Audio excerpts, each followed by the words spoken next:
So there we are. We have a war that's not winnable. Some of you followed a little bit. I can tell you that the guys in the inside, I just happened to see one of my people Monday, they were ecstatic about Katrina because it took the pressure off for 2 weeks so they could go make hay in Talalar and do the bombing and the stuff without that much reporting in American press. And the press has basically backed off the story. I think it'll be page one again tomorrow because of the 10 bombs that went off today.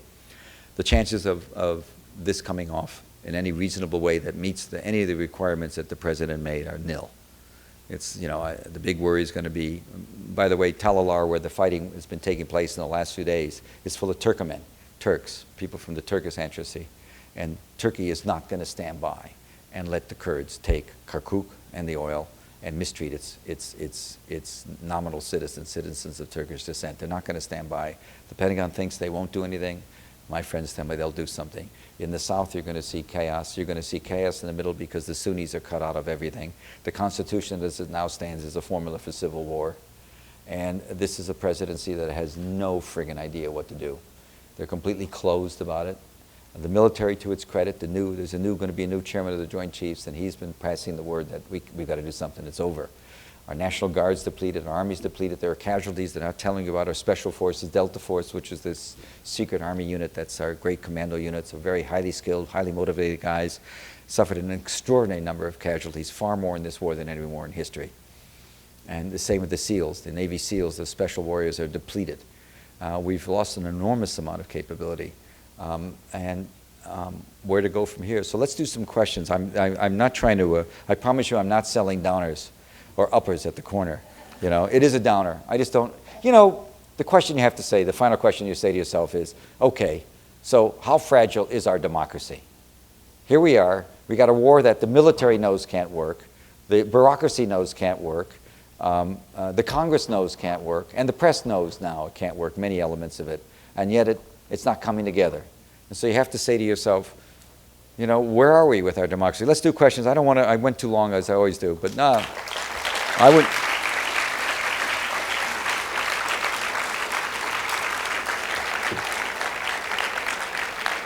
Look, you know, you could look at this as a message. My message may be sell short and buy property in Tuscany. You know, that can be, you can look at it that way too. Let's do it. Let's do some questions. Yes, sir. Feel free. I'll hesitate a second. Go home, babysitters. I don't care. Presumably at the start of the war, the reason for the invasion was the weapons of mass destruction, right. And they haven't found it, and presumably Saddam Hussein knew that. Why didn't at some point near the end he just, you know, kind of open the doors and, you know, undercut that reason, or would not have made any difference? But in terms of self-survival, why didn't he cop to the fact that it wasn't there? I'm going to assume we're not blaming the victim, right? We don't want to blame the victim, even a bad guy like that. I mean, you know, he is certainly guilty. It's not just stupidity. What happened in the end game, the best I understand, because it's a relevant question, he was convinced that the last series of inspections, since he had made it clear he had no weapons to us, and he had every reason to think we knew that, he was convinced that we were trying to get into his private palaces, and he was convinced the goal was to assassinate him, and therefore he was resisting any help. And so in the end game, you had a series of very, very cross communications. In fact, he's right. We were trying to assassinate him, and we were using the UN to do so. There's just no question about that. There was a CIA operation to kill a guy, which would have been a solution that, I don't know.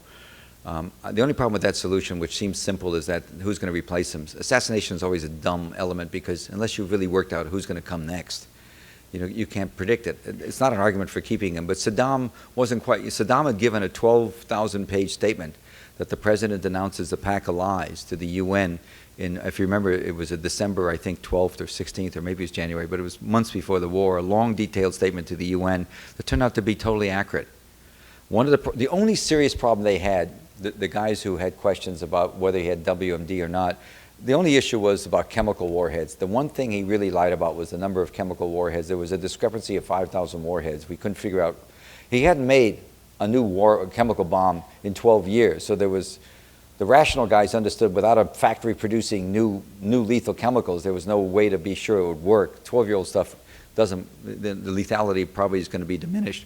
It turns out he used more bombs against the Kurds than he wanted anybody to know, which is why his the numbers he gave us and the numbers we found, where there's a discrepancy. He lied about the numbers that he used before in the war in 1990, 1991 against his own Kurds, who were revolting. That's the best guess we have for the anomaly in numbers. Otherwise, he basically had told us in that famous statement that the president denounced as a pack of lies. It was pretty accurate. And so I don't know what you do. I mean, right now you can believe to your dying bone that Syria was involved in the killing of Hariri, and we have to do something about Syria, and they're the largest single spreader of jihadists into the south, into Iraq. I can tell you, my friends say there's absolutely no empirical basis for this statement, and Syria has a long border. Yes, there's trouble, but certainly more people come in from Yemen and Saudis. And besides which, most of the real insurgency in the south is homegrown. That the number of crazies is a very small percent, 4 or 5%. Most of them, over 90, 95 and better, are real people that have been made crazy by us. You know, if you bomb a house and you kill a mother and father and 5 children, one of the other survivors in that society is going to want revenge. It's a revenge society. And so anyway, you can believe this is a government that has this amazing ability to create a world that he wants. The world of WMD, the world of Bashar, is this evil man who's responsible for everything that's going bad everywhere. It's just all, you know, I don't buy a lot of it. I mean, the jury's out on who killed Hariri in Lebanon, but I'll bet you $1 million. You know, again, I don't. My government's so untrustworthy about things like this as to be very troubling. We've always had lying, but these guys have taken it to a new level of institutional deception, and it's self-deception too, because they believe this stuff. And so it's very worrisome. I mean, you know, as I said, the most scary thing to me is that you have a president who really believes that democracy is important. We did a coup. We were involved in a coup in an African country in the last 2 months. And it was done done without serious thinking about the consequences. It was an amazingly dumb act. And we just did it because we could. We're the big boys, and we don't have to tell Congress anything. We can just do what we want. We just did it. We were deeply involved in something that was heinous and stupid because we could. That's what they're down to. They're the big bullies on the block with all the money they want. And it's pretty terrifying. And I don't know, we can stop them. The country's not going to roll over. You got an election coming. They're worried sick about it. They should be. I think that, you know, if Louisiana stays Republican, and Texas and Missouri, you know, and Mississippi, you're going to see, as in 1928, you're going to see a lot of votes change because of a flood. Yes? Good evening, sir. From where does the idea come that Saddam Hussein sent his weapons of mass destruction to Syria? From the American government.